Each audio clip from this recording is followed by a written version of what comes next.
ఇవాళ పవన్ కళ్యాణ్ గారు రోజుకి 3 రూపాయలు చెత్త ఎత్తినందుకు డబ్బులు కలెక్ట్ చేయండి అని చెప్పారు. చెప్పినట్టుగా ఈనాడు ఆంధ్రజ్యోతి పేపర్లో చూసాం. ఊరు బాగుండాలి, స్వచ్ఛంగా ఉండాలి, పరిసరాలు అద్భుతంగా తయారవ్వాలి, అనారోగ్యాలు ఉండకూడదు, ఆరోగ్యవంతమైన పరిసరాల కోసం చెత్త ఎప్పటికప్పుడు ఎత్తేయాలి, ఇంటికి 3 రూపాయలు కలెక్ట్ చేయండి అని చెప్పారు. మరి జగన్మోహన్ రెడ్డి గారు ఏం చెప్పారు? అదే కదా. ఆయన 30 రూపాయలు 60 రూపాయలే కదా.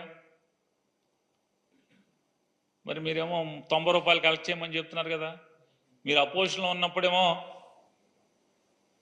చెత్త మీద పన్ను వసూలు చేస్తారా? చెత్త ముఖ్యమంత్రి అని ఒకడు, చెత్త నా కొడుకు అని ఒకడు. మరి మిమ్మల్ని ఏమనాలి ఇప్పుడు?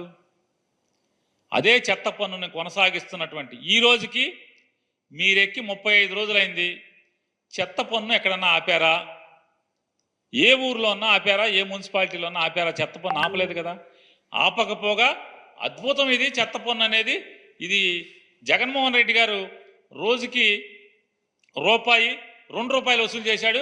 కాదు 3 రూపాయలు వసూలు చేయండి అని మీరే చెప్తున్నారు. జగన్మోహన్ రెడ్డి రూపాయి 2 రూపాయలు వసూలు చేశాడు రోజుకి, మనం 3 రూపాయలు వసూలు చేద్దామని చెప్తున్నారు. జగన్మోహన్ రెడ్డి గారు అధికారంలో ఉండి ఇదే పని చేసినప్పుడేమో చెత్త నా కొడుకు, చెత్త ముఖ్యమంత్రి అన్నారు. మరి మీరందరూ ఎవరు అని అడుగుతున్నప్పుడు నేను చెత్త పన్ను రోజుకు రూపాయి 2 రూపాయలు వసూలు చేసినందుకు జగన్మోహన్ రెడ్డి గారు చెత్త నా కొడుకు, చెత్త ముఖ్యమంత్రి అయితే మరి మీరందరూ ఎవరు?